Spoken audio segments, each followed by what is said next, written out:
آپ سب لوگ، امید کرتی ہوں کہ آپ سب لوگ ٹھیک ہوں گے۔ آج ایک ایسا وظیفہ آپ کے سامنے لے کر آئی ہوں جو کہ آپ لوگ کریں گے تو انشاءاللہ تعالی ضرور اس میں برکت ہوگی اور آپ لوگوں کی ہر مشکل، ہر پریشانی ختم ہوگی۔ ایک چھوٹا سا وظیفہ ہے، روزانہ نماز عصر کے بعد پڑھنا ہے آپ نے ایک تسبیح، اور عصر کی نماز پڑھ کر ایک تسبیح آپ نے پڑھنی ہے بس۔ اس کے بعد اللہ کے حضور گڑ گڑا کر دعا مانگیے گا کچھ ہی عرصے میں، اس کو ریگولر روٹین اپنی بنا لیجئے گا تو انشاءاللہ تعالی ضرور آپ کی پریشانی مشکل ختم ہو جائے گی۔ جو شخص غریب ہے، تنگ دست ہے، بے سہارا ہے، اس شخص کو چاہیے کہ وہ اس عمل کو ضرور کرے۔ اس وظیفے سے انشاءاللہ تعالی سب کی مشکلیں آسان ہوں گی، سب کا قرضہ ختم ہو جائے گا، لاکھوں کروڑوں کا وہ مالک بن جائے گا۔ اللہ تعالیٰ اس عمل کی برکت سے انشاءاللہ تعالی اس بندے کو ارب پتی بنا دے گا، اور اگر وہ فقیر ہے، تنگ دست ہے، کچھ بھی نہ ہو اس کے گھر میں، تو اس وظیفے کے عمل سے اس کے گھر میں برکت پیدا ہو جائے گی انشاءاللہ تعالی۔ چند دنوں کے اندر اس کا مقصد سنور جائے گا، اس کی قسمت بدل جائے گی۔ لیکن پھر وہی بات کروں گی جو ہر وظیفے میں کرتی ہوں کہ نیت صاف ہونی چاہیے۔ اپنے اندر کی جو گڑبڑ ہے، جو مشکلات ہیں، جو آپ کے ذہن میں چیزیں چل رہی ہیں اپنی خلاف، رشتہ داروں کے خلاف، وہ سب ختم کر دیں۔ سب کچھ ادھر پڑا رہے گا، کوئی کہیں ساتھ نہیں لے کر جائے گا۔ اور یہ عمل آپ روز چلتے پھرتے ہر وقت اس کو روٹین بنا لیں، ہر وقت اس کو پڑھتے رہا کریں۔ پڑھ سکتے ہیں، بیٹھے ہوئے بھی پڑھ سکتے ہیں یا مخصوص وقت میں بھی پڑھ سکتے ہیں۔ یہ عمل بڑا آسان ہے۔ جو کاروبار کی وجہ سے پریشان ہے، ملازمت کی وجہ سے پریشان ہے، وہ بھی اس عمل کو کر سکتے ہیں۔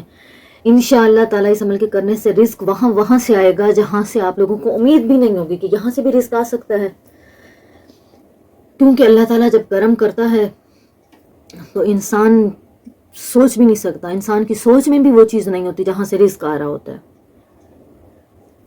لیکن آپ نے یہ 3 کام اپنی زندگی میں ضرور کرنے ہیں۔ آپ کو ساری زندگی، آپ کی نسلوں کو ساری زندگی اللہ تعالیٰ کسی کا محتاج نہیں ہونے دیں گے۔ یہ میں آپ کو ایک بڑا اہم نکتہ بتا رہی ہوں، اس پر توجہ کیجیے گا۔ اس کو اپنی زندگی میں اور اپنی اولاد کی زندگی میں داخل کر دیں۔ یقین جانیں آپ اربوں خربوں میں کھیلیں گے جب اس عمل کو آپ کریں گے۔ آپ کو پہلے ہی دن تاثیر ملے گی انشاءاللہ تعالی۔ اللہ تعالیٰ کا ایسا کرم ہوگا کہ آپ کے گھر کے اندر وہاں سے رزق آئے گا جہاں سے آپ کو گمان بھی نہیں ہوگا۔ ناظرین، وظیفہ شروع کرنے سے پہلے میں آپ کو نماز عصر کی فضیلت سے آگاہ کرنا چاہتی ہوں۔ نبی کریم صلی اللہ علیہ وآلہ وسلم نے فرمایا، جس کی نماز عصر چھوٹ گئی گویا اس کو گھر اور مال سب لٹ گیا۔ یعنی عصر مبارک نماز کا فوت ہونا بربادی اعمال میں سے ہے۔ استغفر اللہ، نعوذ باللہ۔ ہم لوگ تو بالکل پرواہ نہیں کرتے نماز کی، راتوں کو لیٹ سونا، صبح کو لیٹ اٹھنا ہم مسلمانوں کی روٹین بن چکی ہے۔ کہاں ہم صبح فجر کی نماز ادا کر سکتے ہیں ٹائم پر؟ جب سے ماشاءاللہ سے یہ موبائل آئے ہیں، آدھی رات 1-2 بج جاتے ہیں ہمیں سوتے ہوئے، اور صبح پھر ہماری آنکھ نہیں کھلتی 10 بجے 11 بجے، پھر ہم کہتے ہیں جی ہمارے گھر میں رزق کی کمی ہو گئی ہے، گھر میں لڑائیاں جھگڑے ہو گئے ہیں، رزق میں برکت نہیں ہے۔ جب ہم کوئی بھی کام شروع کرنے سے پہلے اللہ اور رسول کا نام نہیں لیں گے تو کہاں رزق میں برکت ہوگی؟ مسلم بخاری میں ہے، پیارے آقا صلی اللہ علیہ وآلہ وسلم نے ارشاد فرمایا، وہ شخص ہرگز جہنم میں نہیں جائے گا جو سورج نکلنے سے پہلے اور سورج ڈوبنے سے پہلے نماز پڑھے۔ سورج نکلنے سے پہلے اور سورج ڈوبنے سے پہلے نماز پڑھے، یعنی فجر اور عصر کی نماز ادا کرے۔ اسی طرح بخاری شریف میں حضرت جریر بن عبداللہ رضی اللہ عنہ فرماتے ہیں، ہم لوگ نبی کریم صلی اللہ علیہ وآلہ وسلم کی خدمت میں حاضر تھے۔ آپ صلی اللہ علیہ وآلہ وسلم نے 14ویں رات کے چاند کی طرف دیکھا، پھر فرمایا، تم لوگ اپنے رب کو اسی طرح دیکھو گے جیسے اس چاند کو دیکھ رہے تھے، کہ تم لوگ اپنے رب کو اسی طرح دیکھو گے جیسے اپنے چاند کو دیکھ رہے تھے۔ اسے دیکھنے میں تم کو کسی بھی قسم کی مشقت اور تکلیف نہیں ہوگی، اس لیے اگر تم سے سورج کے طلوع سے پہلے فجر اور غروب سے پہلے عصر کی نمازوں کو پڑھنے میں کوتاہی نہ ہو سکے تو ایسا ضرور کرو. پھر آپ نے اس آیت مبارکہ کی تلاوت کی، فسبی بحمد ربک قبل طلوع الشمس وقبل غروبها، فسبی بحمد ربک قبل طلوع الشمس و قبل غروبها. تو سورج نکلنے اور ڈوبنے سے پہلے اللہ کی پاکیزگی بیان کیا کرو.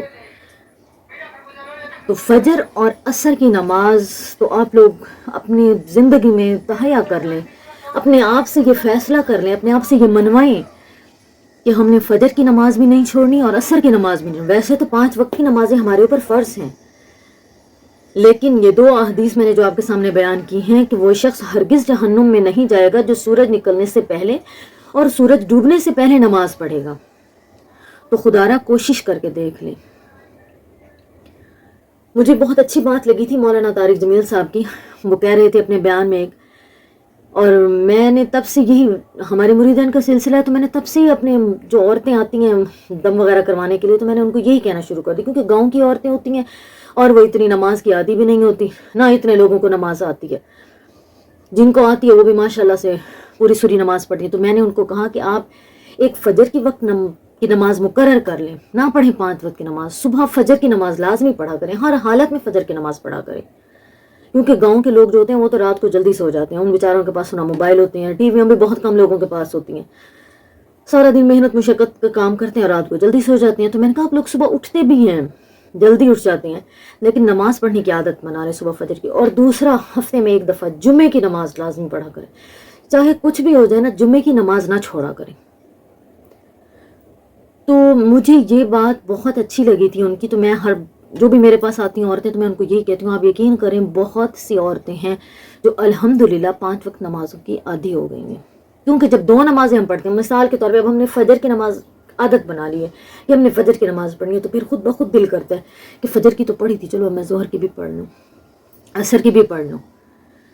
تو اس طریقے سے آپ لوگ بھی عادت بنائیں 5 وقت نماز پڑھنے کی، اور پھر اپنی مشکلات اللہ کے آگے گڑ گڑا کر دعائیں مانگا کریں، یہ وظیفے کیا کریں، انشاءاللہ تعالی پریشانی ضرور ختم ہوگی. اب وظیفے کی طرف آتے ہیں تو وظیفہ یہ ہے کہ آپ نے عصر کی نماز پڑھ کر جائے نماز پر بیٹھے رہیں اور 101 دانے والی تسبیح ہو آپ کے پاس. اول آخر درود ابراہیمی پڑھنا ہے 11 مرتبہ، نہیں تو 3 مرتبہ بھی پڑھ سکتے ہیں. تو آپ نے وظیفہ کرنا ہے یا اللہ یا رحمان ہو، یا اللہ یا رحمان ہو. یہ وظیفہ پڑھ کے آپ نے پھر 3 دفعہ درود ابراہیمی پڑھنا ہے اور پھر 3 دفعہ سورۃ اخلاص پڑھنی ہے. یا اللہ یا رحمان ہو 101 دانے والی تسبیح پر 3 دفعہ اول درود ابراہیمی، 3 دفعہ آخر درود ابراہیمی اور 3 دفعہ سورۃ اخلاص قل هو اللہ احد. یہ پڑھ کر اللہ کے حضور گڑ گڑا کر دعا مانگیں، انشاءاللہ تعالیٰ آپ کی تمام مشکلات، تمام پریشانیاں حل ہو جائیں گی. کمنٹس میں آپ نے سبحان اللہ ضرور لکھنا ہے اور میرے چینل کو لائک اور سبسکرائب کر دیں تاکہ ہر آنے والی نئی ویڈیو آپ تک پہنچتی رہے. نوٹیفیکیشن کا بٹن ضرور دبا دیجیے گا، نوٹیفیکیشن کا بٹن ضرور دبا دیجیے گا. اللہ حافظ. السلام علیکم، کیسے ہیں آپ سب لوگ؟ امید کرتی ہوں کہ آپ سب لوگ ٹھیک ہوں گے. آج ایک ایسا وظیفہ آپ کے سامنے لے کر آئی ہوں جو کہ آپ لوگ کریں گے تو انشاءاللہ تعالی ضرور اس میں برکت ہوگی اور آپ لوگوں کی ہر مشکل، ہر پریشانی ختم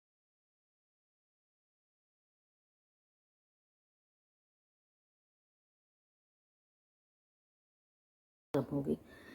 ایک چھوٹا سا وظیفہ ہے، روزانہ نماز عصر کے بعد پڑھنا ہے آپ نے 1 تسبیح، اور عصر کی نماز پڑھ کر 1 تسبیح آپ نے پڑھنی ہے بس. اس کے بعد اللہ کے حضور گڑ گڑا کر دعا مانگیے گا.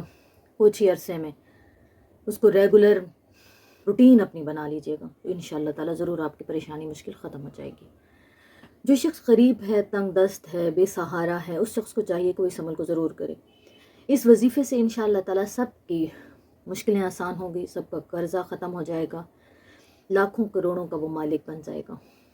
اللہ تعالیٰ اس عمل کی برکت سے انشاءاللہ تعالیٰ اس بندے کو ارب پتی بنا دے گا. اور اگر وہ فقیر ہے، تنگ دست ہے، کچھ بھی نہ ہو اس کے گھر میں، تو اس وظیفے کے عمل سے اس کے گھر میں برکت پیدا ہو جائے گی انشاءاللہ تعالیٰ. چند دنوں کے اندر اس کا مقصد سنور جائے گا، اس کی قسمت بدل جائے گی.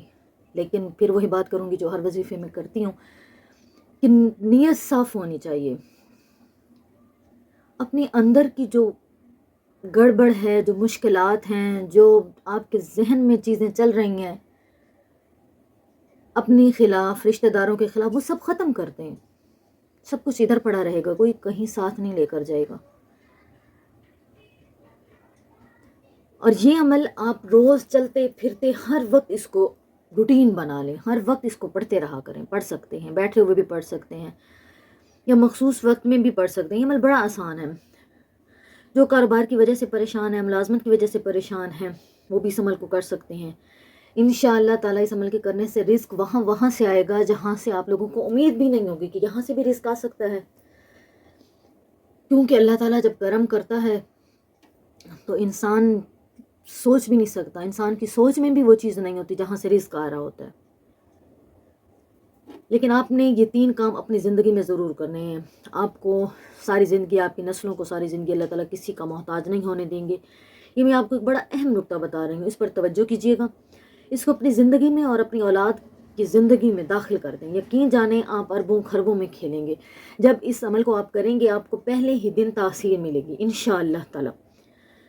اللہ تعالیٰ کا ایسا کرم ہوگا کہ آپ کے گھر کے اندر وہاں سے رزق آئے گا جہاں سے آپ کو گمان بھی نہیں ہوگا. ناظرین، وظیفہ شروع کرنے سے پہلے میں آپ کو نماز عصر کی فضیلت سے آگاہ کرنا چاہتی ہوں.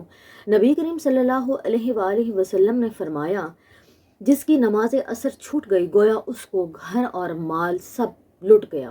یعنی عصر مبارک نماز کا فوت ہونا بربادی اعمال میں سے ہے. استغفر اللہ، نعوذ باللہ.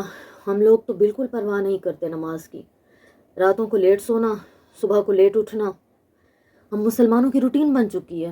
کہاں ہم صبح فجر کی نماز ادا کر سکتے ہیں ٹائم پر؟ جب سے ماشاءاللہ سے یہ موبائل آئے ہیں آدھی رات 1-2 بج جاتے ہیں ہمیں سوتے ہوئے، اور صبح پھر ہماری آنکھ نہیں کھلتی. 10 بجے 11 بجے پھر ہم کہتے ہیں جی ہمارے گھر میں رزق کی کمی ہو گئی ہے، گھر میں لڑائیاں جھگڑے ہو گئے ہیں، رزق میں برکت نہیں ہے. جب ہم کوئی بھی کام شروع کرنے سے پہلے اللہ اور رسول کا نام نہیں لیں گے تو کہاں رزق میں برکت ہوگی؟ مسلم بخاری میں ہے، پیارے آقا صلی اللہ علیہ وآلہ وسلم نے ارشاد فرمایا، وہ شخص ہرگز جہنم میں نہیں جائے گا جو سورج نکلنے سے پہلے اور سورج ڈوبنے سے پہلے نماز پڑھے. سورج نکلنے سے پہلے اور سورج ڈوبنے سے پہلے نماز پڑھے، یعنی فجر اور عصر کی نماز ادا کرے. اسی طرح بخاری شریف میں حضرت جریر بن عبداللہ رضی اللہ عنہ فرماتے ہیں، ہم لوگ نبی کریم صلی اللہ علیہ وآلہ وسلم کی خدمت میں حاضر تھے. آپ صلی اللہ علیہ وآلہ وسلم نے 14ویں رات کے چاند کی طرف دیکھا، پھر فرمایا، تم لوگ اپنے رب کو اسی طرح دیکھو گے جیسے اس چاند کو دیکھ رہے تھے. کہ تم لوگ اپنے رب کو اسی طرح دیکھو گے جیسے اپنے چاند کو دیکھ رہے تھے. اسے دیکھنے میں تم کو کسی بھی قسم کی مشقت اور تکلیف نہیں ہوگی. اس لیے اگر تم سے سورج کے طلوع سے پہلے فجر اور غروب سے پہلے عصر کی نمازوں کو پڑھنے میں کوتاہی نہ ہو سکے تو ایسا ضرور کرو. پھر آپ نے اس آیت مبارکہ کی تلاوت کی، فسبح بحمد ربک قبل طلوع الشمس وقبل غروبها. فسبح بحمد ربک قبل طلوع الشمس وقبل غروبها. تو سورج نکلنے اور ڈوبنے سے پہلے اللہ کی پاکیزگی بیان کیا کرو. تو فجر اور عصر کی نماز تو آپ لوگ اپنی زندگی میں تہیا کر لیں، اپنے آپ سے یہ فیصلہ کر لیں، اپنے آپ سے یہ منوائیں کہ ہم نے فجر کی نماز بھی نہیں چھوڑنی اور عصر کی نماز بھی نہیں. ویسے تو 5 وقت کی نمازیں ہمارے اوپر فرض ہیں، لیکن یہ 2 احادیث میں نے جو آپ کے سامنے بیان کی ہیں کہ وہ شخص ہرگز جہنم میں نہیں جائے گا جو سورج نکلنے سے پہلے اور سورج ڈوبنے سے پہلے نماز پڑھے گا. تو خدارا کوشش کر کے دیکھ لیں. مجھے بہت اچھی بات لگی تھی مولانا طارق جمیل صاحب کی. وہ کہہ رہے تھے اپنے بیان میں اور میں نے تب سے یہی، ہمارے مریدین کا سلسلہ ہے تو میں نے تب سے ہی اپنے جو عورتیں آتی ہیں دم وغیرہ کروانے کے لیے تو میں نے ان کو یہی کہنا شروع کر دی، کیونکہ گاؤں کی عورتیں ہوتی ہیں اور وہ اتنی نماز کی عادی بھی نہیں ہوتی، نہ اتنے لوگوں کو نماز آتی ہے.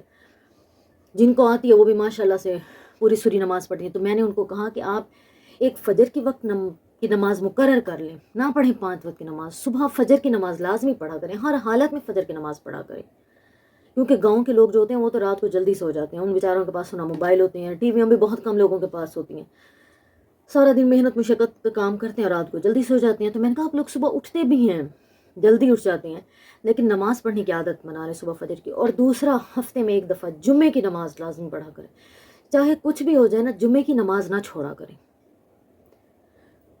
تو مجھے یہ بات بہت اچھی لگی تھی ان کی. تو میں جو بھی میرے پاس آتی ہیں عورتیں، تو میں ان کو یہی کہتی ہوں، آپ یقین کریں بہت سی عورتیں ہیں جو الحمدللہ 5 وقت نمازوں کی عادی ہو گئی ہیں.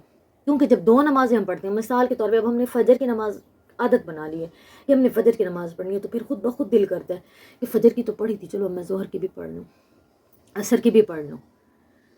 تو اس طریقے سے آپ لوگ بھی عادت بنائیں 5 وقت نماز پڑھنے کی. اور پھر اپنی مشکلات اللہ کے آگے گڑ گڑا کر دعائیں مانگا کریں. یہ وظیفے کیا کریں، انشاءاللہ تعالیٰ پریشانی ضرور ختم ہوگی. اب وظیفے کی طرف آتے ہیں تو وظیفہ یہ ہے کہ آپ نے عصر کی نماز پڑھ کر جائے نماز پر بیٹھے رہیں اور 101 دانے والی تسبیح ہو آپ کے پاس. اول آخر درود ابراہیمی پڑھنا ہے 11 مرتبہ، نہیں تو 3 مرتبہ بھی پڑھ سکتے ہیں. تو آپ نے وظیفہ کرنا ہے یا اللہ ہو یا رحمان ہو، یا اللہ ہو یا رحمان ہو. یہ وظیفہ پڑھ کے آپ نے پھر 3 دفعہ درود ابراہیمی پڑھنا ہے اور پھر 3 دفعہ سورۃ اخلاص پڑھنی ہے. یا اللہ ہو یا رحمان ہو 101 دانے والی تسبیح پر 3 دفعہ اول درود ابراہیمی، 3 دفعہ آخر درود ابراہیمی اور 3 دفعہ سورۃ اخلاص قل هو اللہ احد. یہ پڑھ کر اللہ کے حضور گڑ گڑا کر دعا مانگیں. انشاءاللہ تعالیٰ آپ کی تمام مشکلات، تمام پریشانیاں حل ہو جائیں گی.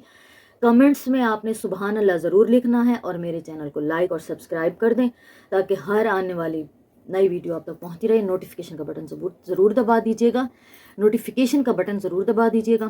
اللہ حافظ.